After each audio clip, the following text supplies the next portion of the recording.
When did you go on your trip to Africa? Probably just about over 3 years ago. Right on. How long did you go for? It was about a 3 week trip. About 3 weeks, right Yeah. on. And where exactly in Africa did you get to travel to? So we went to Kenya for the first like just over 2 weeks, and then we went to Zanzibar for the final week. What made you want to go? Well, like I always really wanted to travel.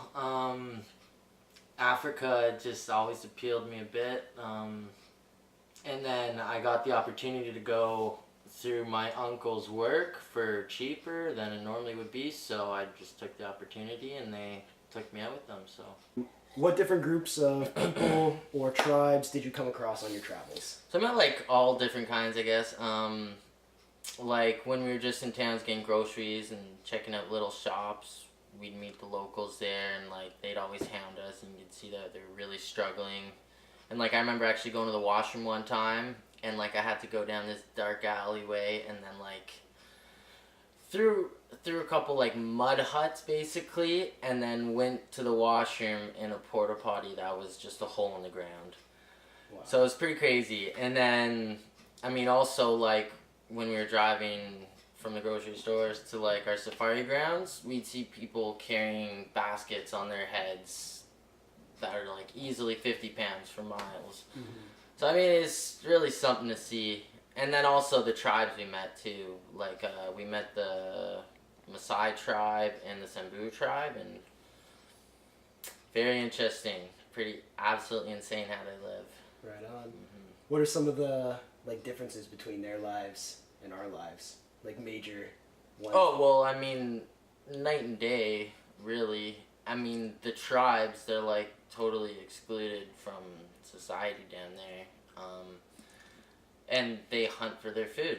That's how they do it. Mm-hmm. They drink their cow's milk, and yeah, basically survive off like nothing. Like just, and they have kids that are like 7, 8 years old being shepherds to these cows, and there's in herds of like 50 cows, and it's absolutely insane to see because it's just this one little kid herding like 50 cows around, and it's like, yeah, it's crazy. It like really makes you realize what you take for granted down here. Mm-hmm. Yeah. So how did they react when they met you? Well, it's kind of funny, like, everybody I met down there, they all sort of, like, treated me like a celebrity whenever they saw me, and it was so funny because I was, like, the first white person they saw with big stretched ears, because, like, it's like wearing an earring in your ear down there to having big holes. Mm-hmm. So, I mean, it was the first time they saw a white person with big holes in their ears, and really, like, everyone came up to me and they'd call me the white Masai or the Canadian Masai, and it was so funny. Like, yeah. How did it make you feel? Like, did it make you feel like you were being like accepted, or? A bit, but a bit of it was like, some of them were looking at me like, that's weird, like, why is this kid doing what we do? Mm-hmm. But I mean, a lot of them were cool, and like I took a bunch of pictures with them too, and like a lot of them just really loved to see it. Yeah. Right on. It was a cool experience for both you and them to get a peek into like each other's worlds. Yeah, exactly. And I mean, they don't necessarily do it the same. Like they actually cut it from the cartilage. Oh wow. And like use hot rods to stretch it. So like when they were telling me their method of doing it, I was like completely shocked. I'm like, no, I just like stuck little plastic tapers in, and that was it. So it's a less gradual process. It's like an all-in-one, just like big thing, or do they? Well, also like slowly stretch? it slowly stretches too. Okay. But it's like a lot more hardcore, like, and like literally slitting it from the cartilage with a knife. So it's yeah. Did you see any other pieces of like cultural clothing? Yeah, well, like the Masai tribe were like famous for these plaid cloaks they wore. They were just like a big square cloak that was just like plaid flannel, And yeah, they were really cool, and actually, like, they looked super sick, to be honest. Right on. And I really wanted to get one, but like I never ended up doing it. I always said I was going to on the last day, and then I just didn't. But yeah, there's that, and then like there was also the people who had like the stretched necks, which was, I mean, I guess people think my ears are a little weird, but I thought that was pretty crazy. Something different to see. Yeah, but I mean, like clothing wise, not much. They don't wear much clothing. I mean, it's so hot down there. Fair enough. But I mean, also with like there's like big septum stretches. Like they put these bones in their septum that are massive. So yeah, that's crazy. When you're out in public, would you ever wear the Masai spacers, or are those kind of like a very special thing? Well, like they're definitely pretty special, and like I wore them out a bit, but I don't know.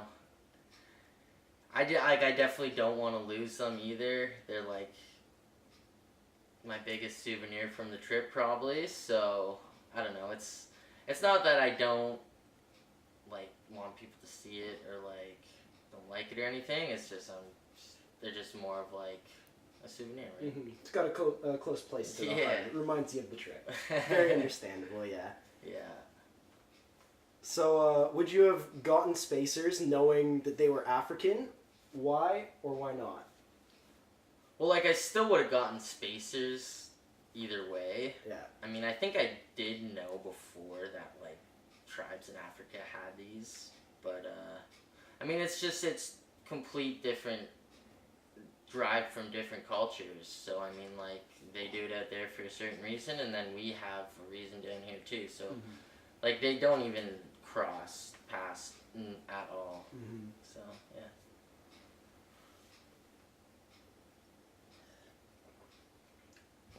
So you just mentioned that you had like a general idea where that the spacers came from Africa, but what else did you know about African culture before you went on your trip? Honestly, not much. Just like basically what you see in the news and in the movies, like what they portrayed as, and I mean it's not far off, but it's not exactly the same. Okay. But yeah, I mean, definitely didn't know much, and definitely feel like I know quite a lot now. What are some of the things you learned about Africa on your trip?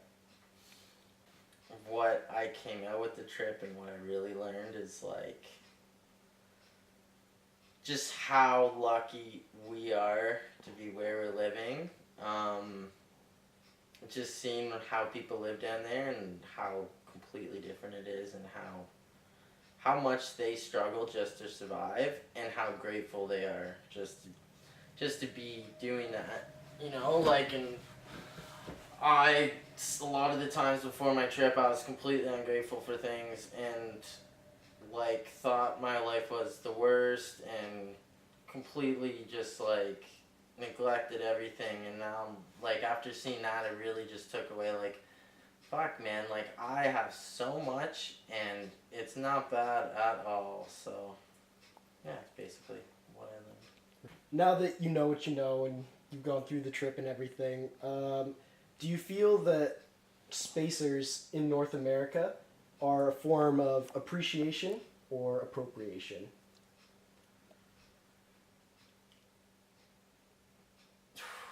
A little bit of both, I'd say. I mean, yeah, that's a tricky one to answer, but like honestly, it's both. Fair enough. Yeah. So, can you explain the tattoo that you got to commemorate the trip? Yeah, so show you here. Just like, so that elephant in this, it's a beer logo, so like there it'd say Tusker beer. But on the trip, we all had sort of an inside joke, like everybody I was with, that we just say, oh, sawa, sawa, sawa, sawa. Which just means, like, in Swahili, everything's okay, everything's alright. And so it was just sort of the inside joke, and then, like, I wanted to get a tattoo to commemorate the trip because it just reminds me of what I have and how lucky I am to be here. and drank a lot of that beer while I was down there too. So I thought it was appropriate, and then yeah. Right on. How do you feel about other culturally inspired tattoos? Because in one of the past interviews that we've done, this professor at our school who's Korean said that whenever she sees people with like Chinese characters and stuff on their bodies from tattoos, like most of them are like wrong. There's always like a little typo in there. So that's just one example. But how do you feel about tattoos that are kind of like just pulled from a different culture? Honestly, I don't think it's bad as if it's not in like a derogatory way. If you're not trying to put down the different country or culture, like then all the power to you. It should reflect as a compliment in a sense to that country and culture. Like really, yeah, it doesn't bother me. Like you're putting it on your body. I hope it has significant meaning to you, and if it doesn't, well, that's okay as long as it doesn't look stupid. Yeah. Alrighty. So the final question, we ask this to every single person that we interview. It's a really difficult question, so I don't expect a concrete answer, but where would you draw the line between appropriation and appreciation within fashion?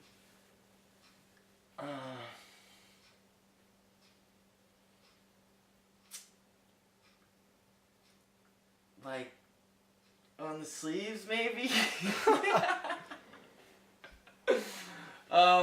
Fuck. Honestly, I don't know. Like,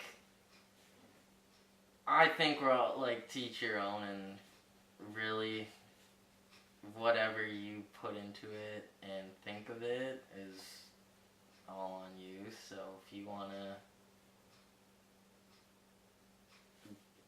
take fashion that seriously and, I don't know, just really have a thing for it, then go for it. Like, that's fine. Like, I know a lot of people aren't into that, and a lot of people are into some things, and a lot of people aren't into other things. Like, it's just the way things are, so, I don't know. I draw the line diagonally down the center.